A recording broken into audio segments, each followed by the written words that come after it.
Good evening, everybody, and welcome to the Chrissy B Show. And tonight we have a real-life story for you. We'll be talking to a mother of 13 children who one day lost most of them to social services. Why, you may ask? Well, she's here to tell us all about it, and that's Maxine Campbell. But we also have psychotherapist Ian Mitchie, who'll be helping us to understand the root of the problems that Maxine went through. But first, let's talk to Maxine herself. Hello. Hello, how are you, darling? I'm all right, thank you, Chris. Thank you so much for coming on the show, because I know this is, you went through... Well, you've been to Hellenbach recently, haven't you? Yes, really? Yes. And it started from when you were a child, didn't it? Yeah, when I was about 4. I grew up in Jamaica. I was with my grandmother. My mum came over this country so we can have a better life. But at a young age, I was abused by a family member. Right. I don't know, I think I must have been about 4 years old. And it kind of started off from then. I didn't really know what was kind of going on, because when I used to talk to my sister, because it was like my sister and his children as well.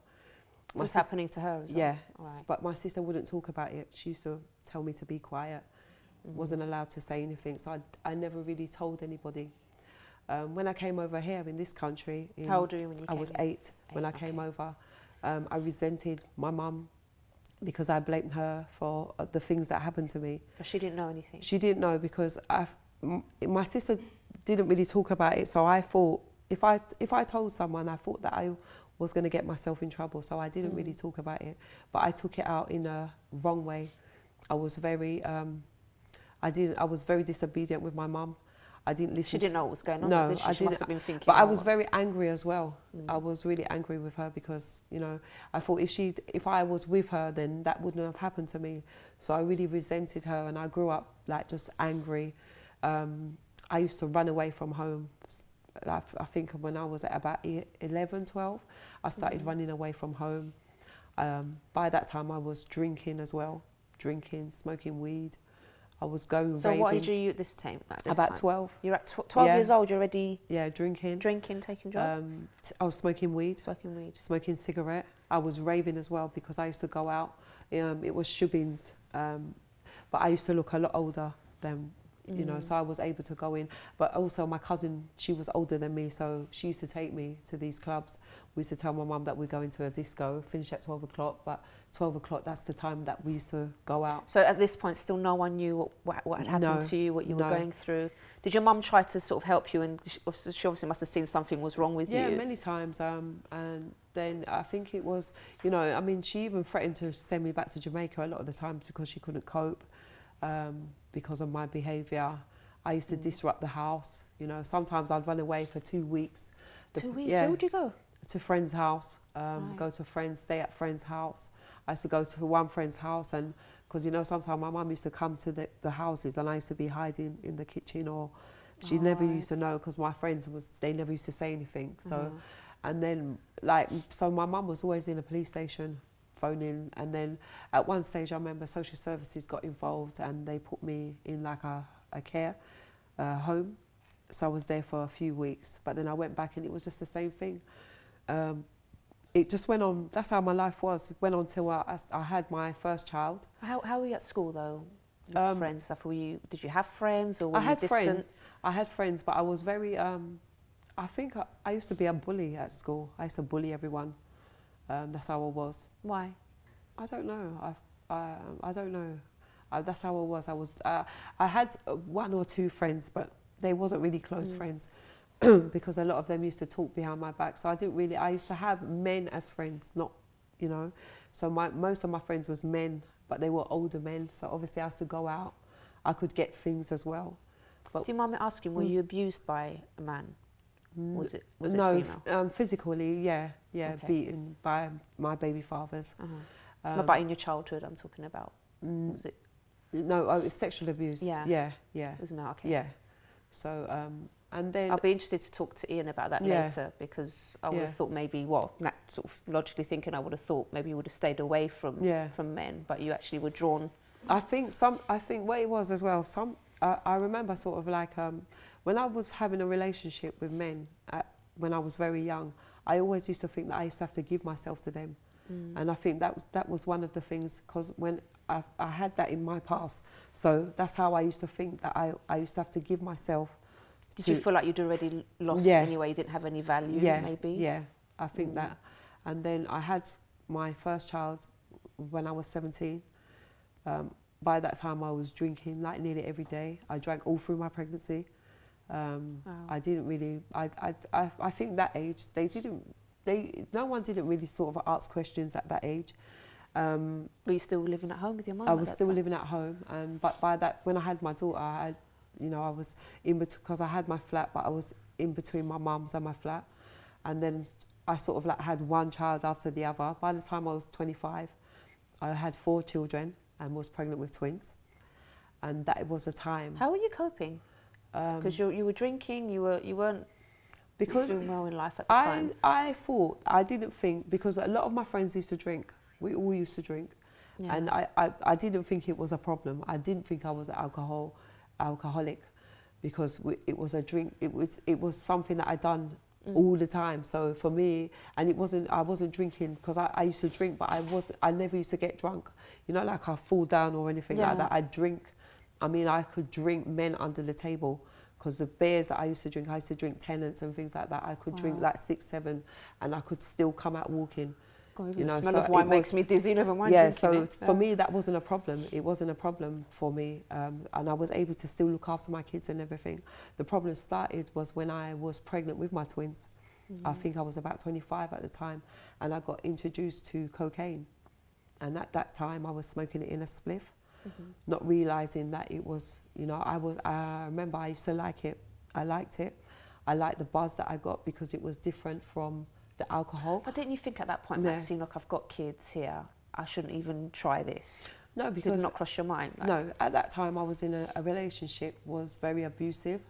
My partner used to beat me, physically abuse me, so it was more mental. I didn't mind the actual punching, it was the more of, he used to put me down a lot, saying that, I'm not worth it, no one doesn't like me, and just horrible things that he used to say to me. So at that time, because all of that was going on, and as well, he betrayed me with one of my friends, and it was a lot of things that I was going through. What a mess. Yeah, it was a lot of things that I was going through. So at the time, if anyone had given me anything to take at that time, I would have just taken it, because it was just so much, And just wanted to forget what was going on, I think escape for a while. Yeah, I think it was to do with that. So then it kind of, that went on for a little while, and I remember, because at the time I was just smoking it in a spliff. I was still being able to look after my kids and everything like this.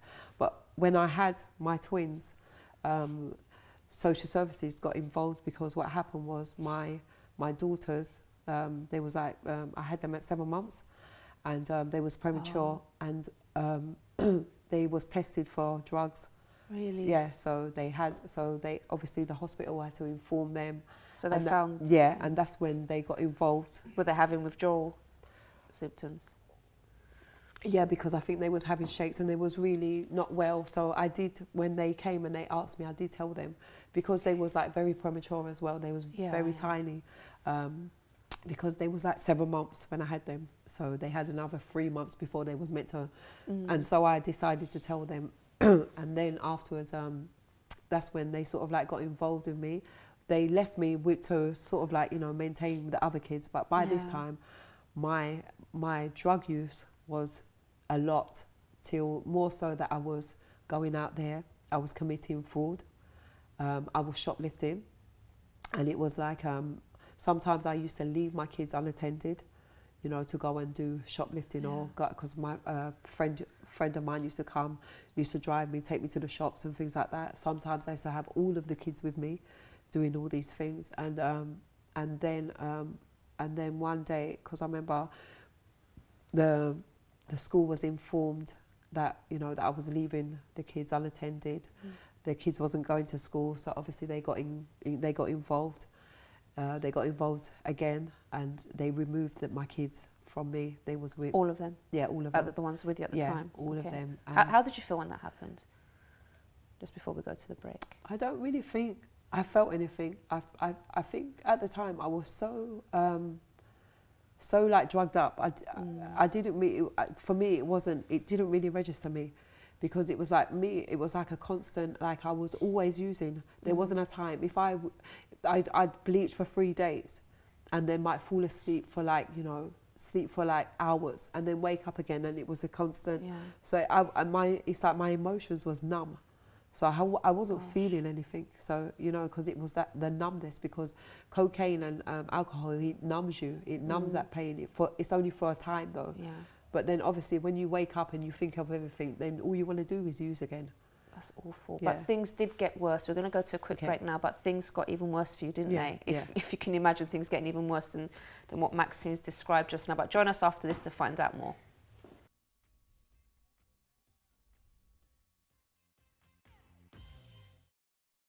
Don't forget to subscribe to the Chrissy B Show, always aiming to show you the happier side of life.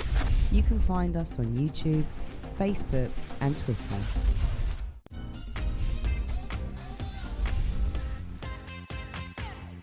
In case you missed the first part of the show, she was abused at around age 4. She came to this country, she went wild, she was going through a lot of pain inside, so she kind of went wild with her lifestyle.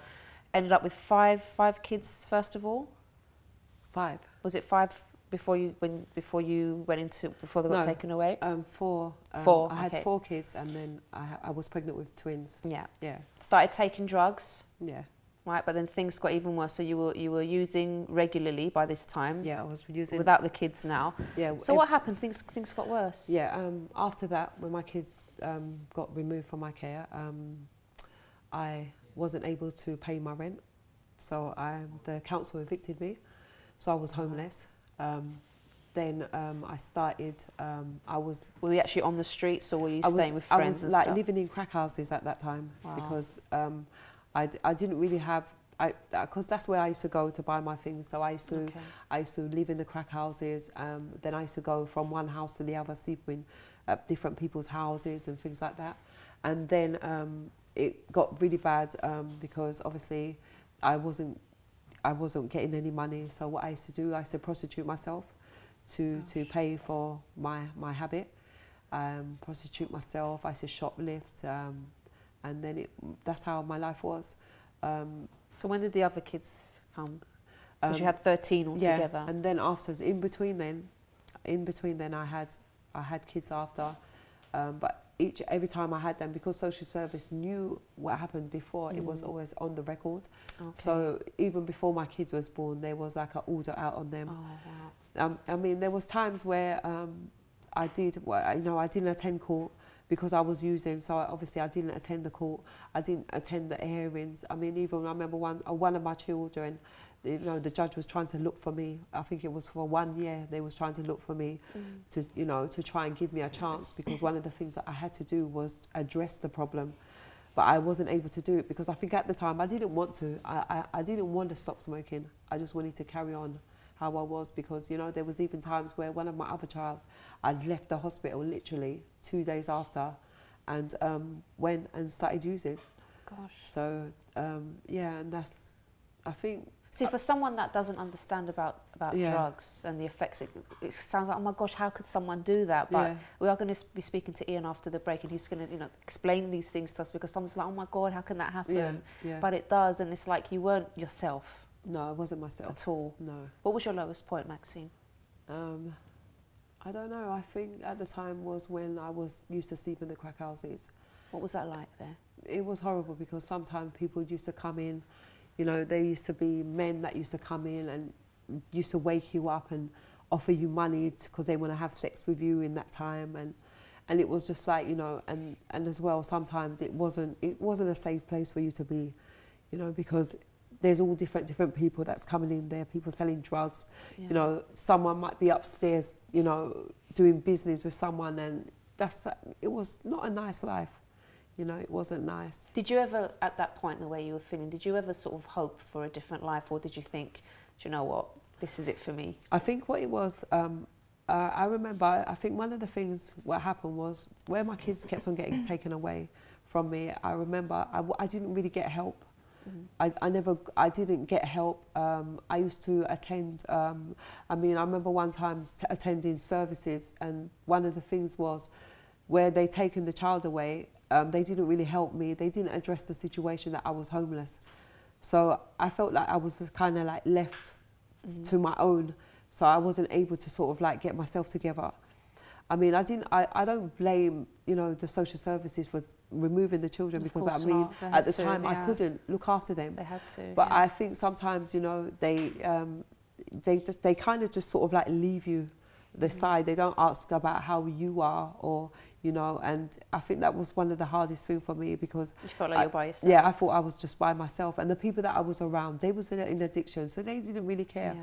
You know, and I stayed away from my families as well, because I thought my mum had, what happened was my mum intervened, and some of my family intervened and took some of my kids from me. Okay. And then through that, my mum had 4 of my kids, my cousin had 2, and one of my child went to live with her dad, and I thought it was too much, because I kept on having these kids.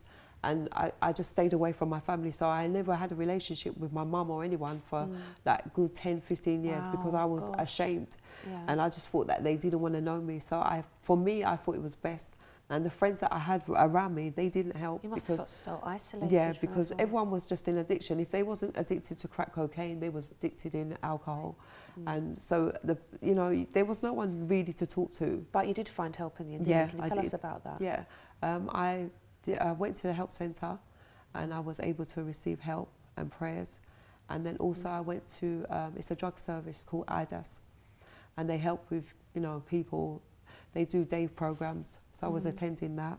I got help from them, how to stay clean, how to keep myself clean. So it's like a combination of 2 different things. Yeah. So you were sort of in practical advice, and then you had sort of spiritual support as well. They run courses as well, how, you know, so this is what I'm doing now. I'm still doing a course there. So, you know, I want to volunteer myself as well to help in that field, like drug services. How was it though to actually start to change? It wasn't hard. It wasn't easy. It wasn't, because it was, I had a lot of things. I had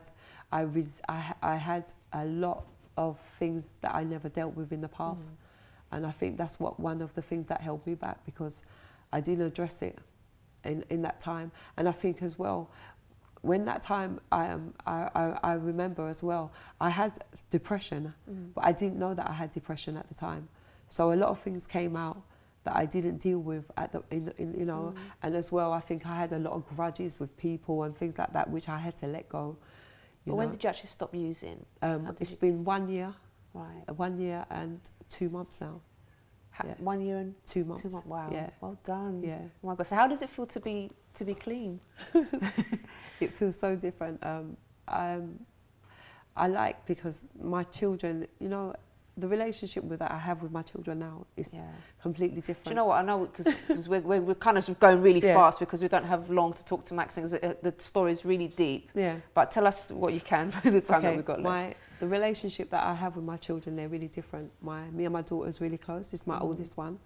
I mean, there was a lot of things that I had to talk to them. I had to tell them why I left them, because I mean, one of my daughters, she was like resented me, like she didn't want to talk to me and everything. We've addressed it. I mean, it's not perfect, but you're on your way, right? Yeah, I'm building a relationship with them, so it's great. So I do see 9 of them. I see 9 of them, but 4 of them was removed. So, but my daughter did have some contact with one of my sons. He found us. Okay. So he's 60 now. Yeah. So so I'm just building a relationship with them. So how is your life these days? What are you doing? What are your plans for the future? Do you have plans for the future? Yeah, I want to open my own business. Doing what? I want to do something to do with childcare. Oh. I've got How business. come? Why did you choose childcare? Because I want to go back to work, but I find that it's very hard to get like childcare. So it's going to be like an after school club for children. So we've got all the plans and everything, going to the councils, asking advice, what to do. Yeah. We've even got the building, what we've been, you know, going to, looking at. So yeah. What would you say to people, Maxine, that think, you know what, like, this is it for me, this is how life's going to be like, I don't deserve anything better, I can never get over the problems or live like a normal life? What would you say to them? For me, I think as well, sometimes when you're in addiction as well, you always think that you can't change, that your life is just going to be like that. Because one of the things with me, I thought that that's how I was going to be. And you know, like and sometimes you have to want to change, you have to make the decision, because someone might say to you, well, you need to go rehab, but if you don't want that change, you're not going to be able to, you know. But I made that decision. I wanted to be free from that. I didn't want to be in that lifestyle. I didn't want to miss out. I missed out on so many things of my kids. I didn't want to miss out anymore. And now, before, I never thought that I could have a relationship with my children. Yeah. And I never thought my relationship with my mum as well is so much. Oh, it has that. Yeah. Gone. It's good. It's really good. And it's like I feel like I'm living, not like before, like I was just existing. Yeah. It's so... Are you happy? Yeah, I'm happy, yeah. What does it feel like to be happy now? I can smile, and I can even think for myself now. Where before I think I had people around me telling me what to do, but now I can decide for myself, and I can decide my future as well. Yeah. So this just goes to prove, I know sometimes you could maybe give up, maybe you see a family member, you can give up on them, and you know, it's really hard to see a family member or even a parent in that situation, but there are success stories, miracles do happen, don't they? Yes. As you know, the proof of your story. And I really hope that's helped our viewers at home. Thank you. Because, you know, there are people that are going through serious problems. And maybe the problem isn't addiction, maybe it's something else. But I think, as you said, because you wanted a change, that was the key thing. Because when you want a change, then you're going to obviously be open to, you know, people that maybe will try and come and help you. You're going to accept help from people. But if you don't want to change, well, sometimes I think maybe people do want to, but they think that it's impossible. Yeah. I think as well, when you've been in addiction for so long, you think that that's how you're going to be. You can't change. Well, you're living proof that that's not the case, right? Thank you so much, Maxine. Right. Thank you. It's a brilliant story. I love it. And after the break, we'll be joined by Ian Mitchie, who's going to be, well, he's been sitting there analysing Maxine's story, and he's going to be giving some advice to the viewers as well. So join us after this.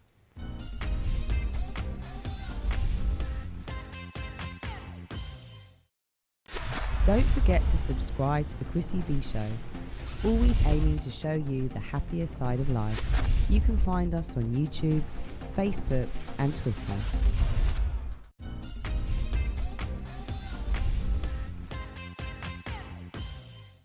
Welcome back, and now I'm joined by psychotherapist Ian Mitchie. Hello, Ian. Hello. Nice to have you back. Thank you. So we've been obviously listening to Maxine's story. What do you make of it all? It's such a powerful story, isn't it? But what do you make of it as a psychotherapist? Well, I think you know, what's really important is to see how she her very early days have impacted on her, and I think that this is really all about her not being seen for herself. So she was abused, and so that's nothing to do with her. She was treated as an object, and I think in some ways her sister's silence somehow impacted on her. I could see her mentioning her sister's silence, and it was almost as if she was beginning to identify with a very destructive side, that her identification of who she was, in a way, I think, you know, the bullying was about she was mistreated, so then she was going to start mistreating others. To go through that.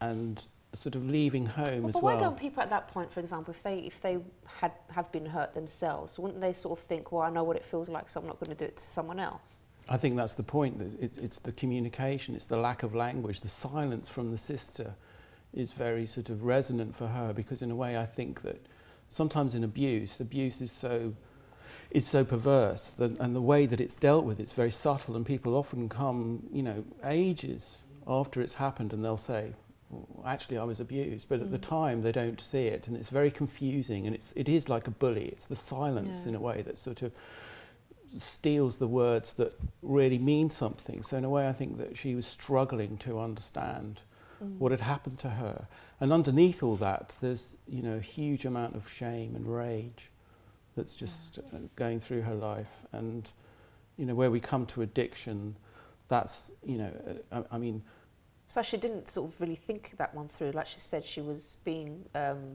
beaten by her partner at the time, and she saw that as some kind of escape.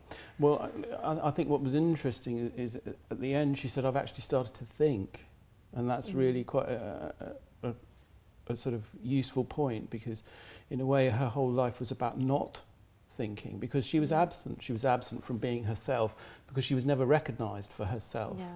And when you think of early relationships, it's a lot to do with how you're reflected you know, how you're seen as an individual, where you start to sort of build up a sense of self.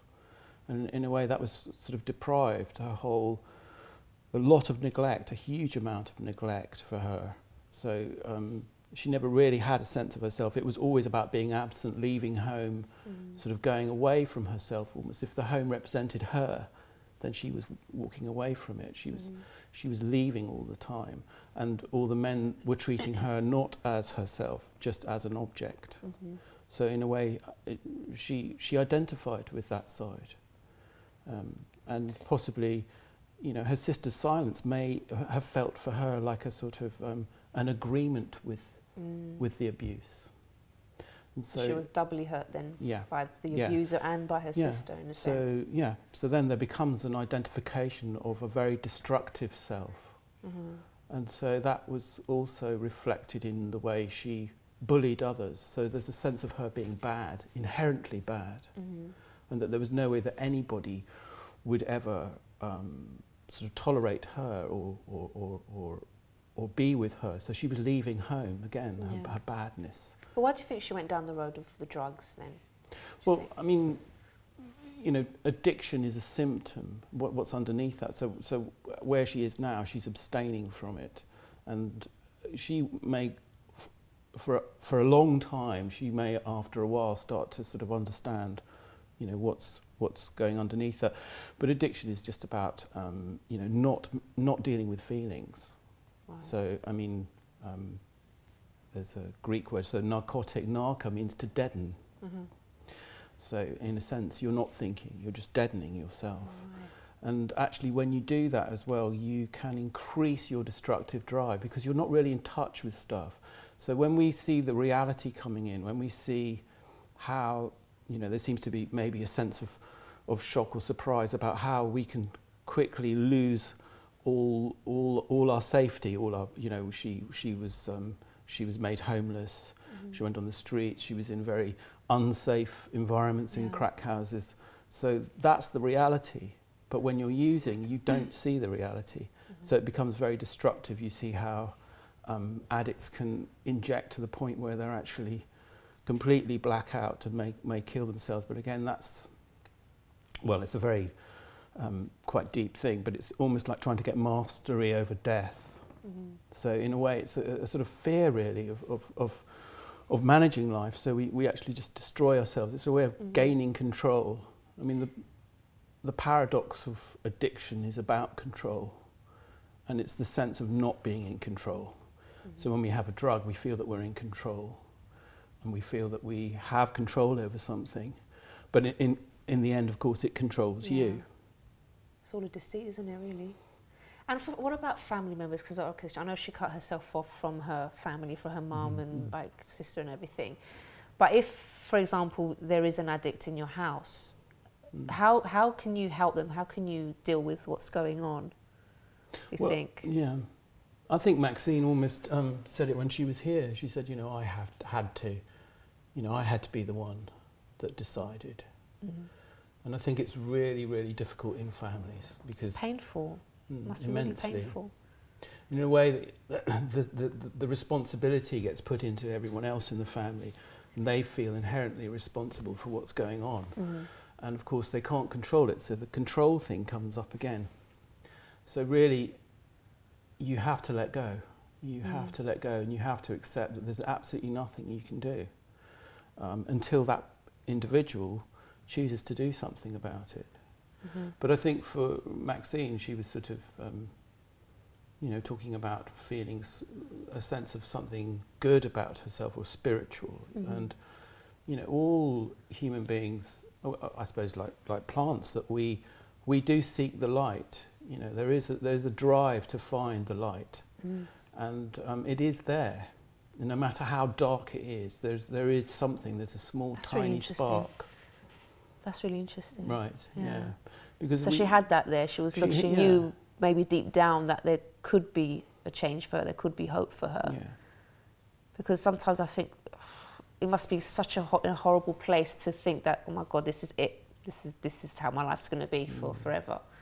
So the fact that she actually had that bit of hope, that's what brought her through. And when she was offered the help, someone did approach her, someone tried to help her, she was able to grab that. Yeah, it's extraordinary, it's quite phenomenal, and she has survived, and she's evidence of surviving everything that's happened to her. But it is just that initial tiny spark that can make something different. But the thing is that when you're addicted, it's almost as if you're two halves. You know, you're completely split off, and you know, in addiction, it's always what's very difficult to convey to an addict is that I'm out of control and I'm an addict. Because if an addict will be saying, I'm in control and I'm not an addict. And then you can hear conversations in the pub, you know, you hear people saying, well, I only had 2 drinks. But then if you saw that they were 2 very large drinks. So it's sort of nonsense. And people say, there's all this kind of rationalisation to addiction, like I always know when to stop. It's a nonsense comment. And why do you think Maxine's sort of choosing to go into childcare? Do you think there's anything behind sort of what's happened to her that she now wants to look after kids? Yeah, that was interesting. I think in some way there's something about the fact that she had access to her children, but they were in care. And there's possibly something about, there's a sense of, I think she wants them closer to her, but in a way I think she feels that they are sort of over there and that they'll slowly come to her. And that she's prepared to accept that, which is a really good thing. It's understandable how they feel though, isn't it? Because, I mean, her own children, they are sort of maybe a bit suspicious, maybe thinking, has mum really changed? Or is she going to go back to what she was like before? Because maybe they're scared to get attached to her in a sense, because they think maybe they might lose her again. So I can understand that bit of resistance from some of them. But it must be hard for them as well. Well, it's almost repeating itself, the sort of element of attachment, which she didn't have because she was staying with her grandparents. There was no sense of her being, you know, having a link with her family. So her issues around attachment, her sense of not wanting to be attached and detaching herself through addiction.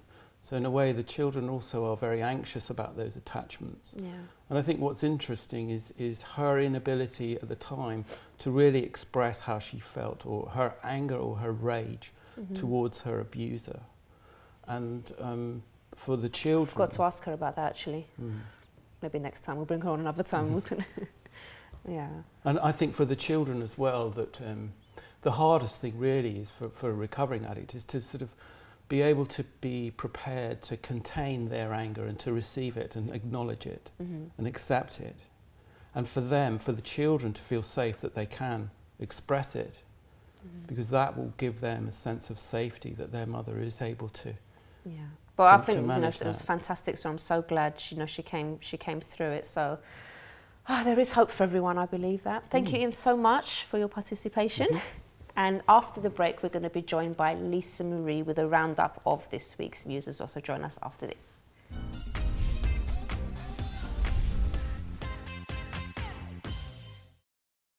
Don't forget to subscribe to the Chrissy B Show, always aiming to show you the happier side of life.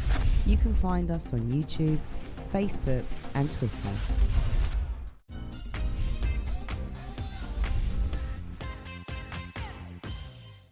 Welcome back. Well, I really hope you were inspired by Maxine's story, but if you do want to get in touch, if you've been through something yourself and you'd like to share your story here on the programme, you can always get in touch, chris@chrissybshow.tv. And if you want more information about the show and the things that we feature on the show, you can visit this website, chrissybshow.tv. Well, I know we normally have our news at the start of the programme, but because Maxine had to dash off, we had to have her at the beginning. But we've still got Lisa Marie with us. We didn't have a show without her, have we, Lisa? No. How are you, my darling? I'm good, thank you. I love that dress on you. It looks gorgeous. Oh, thank you so much. I try. So what did you think of Maxine's story? I thought her story is amazing. I liked the point that she made actually about social services, about how people take the children but don't necessarily address the problem, because she obviously wasn't able to get that support from anybody else, and to be able to get out of Although the priority problem is the that children, she was isn't in. it? Mainly. I'm saying I agree with her what she said, that they were right to take the children, but it's true. I think that there needs to be more support. And not just for her, but for other people like her. I mean, she has the positive ending, thank God. But not everybody can always be like hers. But it's just so amazing what can happen if the right tools are put in place. You know, she got the double-sided support that she needed with the spiritual side and the practical side. And I mean, even just the amount of children she had, I was thinking that was amazing to me. 13 children. That was just like, oh my gosh, you know, what a headache. Yeah. But surprised I won't be able to remember all the names. I have trouble remembering one guest's name here. I still get that wrong. It's like true. 13. 13 different children to remember their names. But it's amazing that she was able then to, as well, to go and try to mend bridges, you know, and thank God that they were receptive to hear what she had to say. Because I think that when someone is going through something like that, you can tell whether they are genuinely sorry and whether they want to make peace. And I think that her children were able to recognise that, no, this is the real mum that I never had before. They could see the real Maxine and wanting to make a relationship with her. So, and I like, you know, the fact that she actually was able to make that change, I found amazing. And I think it does start in the mind. Because if you really believe that nothing's going to change for you, you're not going to, if someone offers you help, that might be the right help that can change your life, that can transform everything for you. But if you don't believe that your life can change, you're going to miss these opportunities. You're not going to be receptive when people come to you, or when, for example, someone speaks to you. You're not going to hear it. You're not going to register what's going on. But if you believe that, okay, things can change for me, or have at least that tiny bit of hope, as Ian was saying about everyone tries to go towards light. So, you know, if as long as you've got that tiny little bit of hope, if someone does come to you, you're going to think, okay, maybe this is my chance. I'm going to grab this opportunity now, and maybe my life can change. And that's what she did, because she didn't actually say, we didn't have time to cover her whole story because it was so deep. But there was a point where she was actually begging on the street. She was sitting there. And this guy used to pass her all the time from the help centre, which is the church that she got the spiritual support from. And he used to pass her all the time and say, you know, come along, come with me, come for a prayer, come for, you know, help. And she was just saying, no. But he kept insisting. He kept like, so, you know, come. Every time he saw her, he would speak to her. So eventually she did go. And then that coupled with the practical advice, I've forgotten the organisation that she said. Ida, was it Ida? Yeah. So coupled with that, she was able to transform her life. So, you know, there is help out there for everyone in some, whether it's counselling, whether it's your faith-based, there is some kind of help for you. But if you're sort of closed to everything, you're going to miss things, and things might never change for you. And, you know, you have to say well done to that the person, that guy that kept speaking to her, who didn't give up. Because, I mean, anyone can give up on somebody who's like that, and she'd been given up on by so many different people who, you know, were probably justified by how she carried on, you know, towards them. I mean, for them, all they saw was somebody who was totally addicted, didn't want to get out of it. But obviously, he had found something at the help centre that he was going to be able to pass that on to her. And exactly. It's amazing. All right, well, let's go to some other news today. Okay. We'll give us a roundup. Now, it's not your normal news that you find, like, you hear on BBC and Sky and stuff, is it? Some of it is. Okay. Some of it is. My bad. Because this one, the first story, it went viral. It was absolutely round the world. And it was the story of a newborn baby boy in China. So what happened was the mother, I mean, over there, it's a completely different thing. I mean, you can see the picture there on your screens of when that's the baby actually inside the sewage pipe. Oh my God, I didn't see this. Sorry, I haven't put the TV on this week. Did you guys see? Was this all over the papers? Yes. I'm sorry, I'm so behind. It was all over everywhere. What happened is this young unmarried mother, and obviously it's a different world in China. Did you see that, Miguel? Just so it wasn't just me. I'm asking the cameraman. Did you guys see it? I think it's because you guys didn't obviously watch a lot. Okay. You don't watch a lot of telly. That's why you don't get to see it, because you guys are so busy. Because I'm on TV, so I don't get to watch there it. There you go. But it was an unmarried young woman of 22 years old in China, and she had hidden her pregnancy because over there it's a very big deal still if you are unmarried and pregnant. So she had apparently put cloths over herself to try to hide her belly and wore loose clothing so it wouldn't be seen. And then she was going to the toilet, and in there, you saw this, when you saw the toilet, it's like almost like a hole in the ground, like a squat toilet, they call it in China.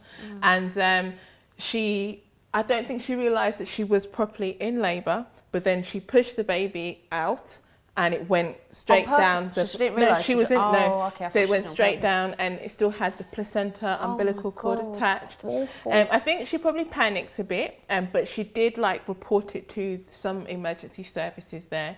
And it took them, I think it was a couple of, the firefighters came and the pipe was about 10 centimetres in diameter, that's 3 inches. Let's have a look again. If we can go back to it. And they actually spent nearly an hour taking this tube apart piece by piece with pliers and saws. And How then did that baby survive? the baby, if you can believe it, literally only has a few cuts and bruises. Oh, God. That is all. The baby is doing wonderfully well, apparently. And so obviously she was very panicked, which is why she kind of behaved like she did. And then another story that came off the back of that I saw this morning was the footballer Adrian Mutu, who used to play for Chelsea, but played for several other teams besides. He apparently wants to adopt this baby. Oh. Don't know where that came from. He is a bit of a... says a lot of crazy things. You got in there before Angelina then? So, quite possibly. But yeah, he apparently came and in his words, the baby was sent to him from God. And seeing as how he was in like Romania and the baby's in China, I don't see quite how he thought that. But the mother, mother said? Because the mother wants to keep the baby. Oh. And at first there's a whole lot of like reports about whether it was neglect or abuse, but I think it's just transpired that basically she was young, unmarried and worried about what was going to happen. So now the authorities are letting her keep the baby and they're just giving her support. So okay, that's great. I know. And then on to another story. This lady is called April Michelle Brown. She's 46 and she was a hairstylist from Los Angeles.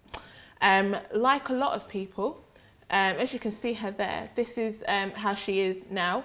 But she actually ended up like that because she had silicone injections in her bum.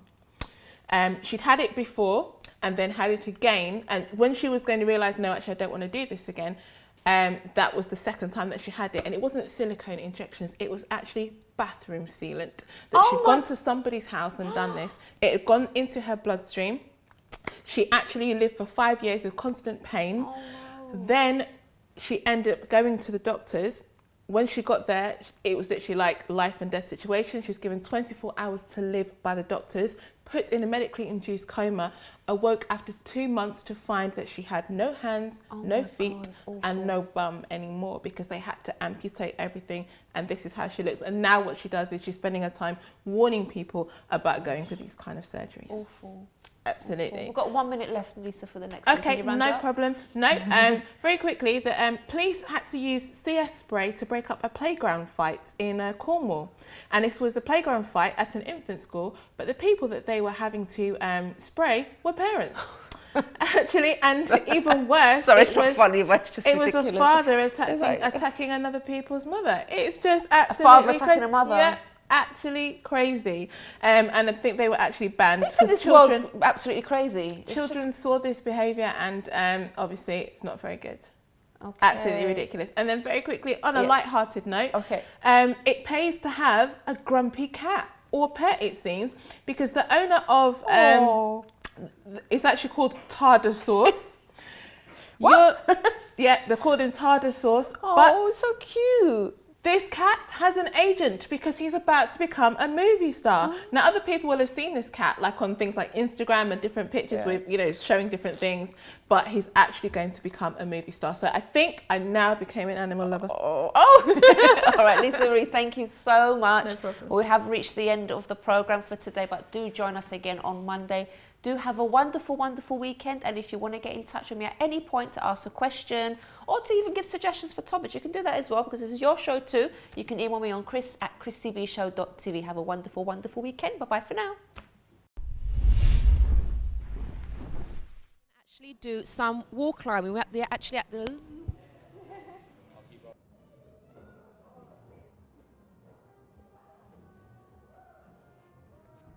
Whee! Let's try that again.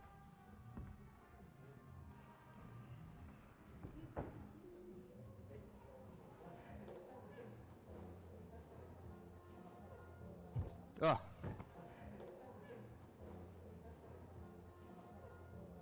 Oh.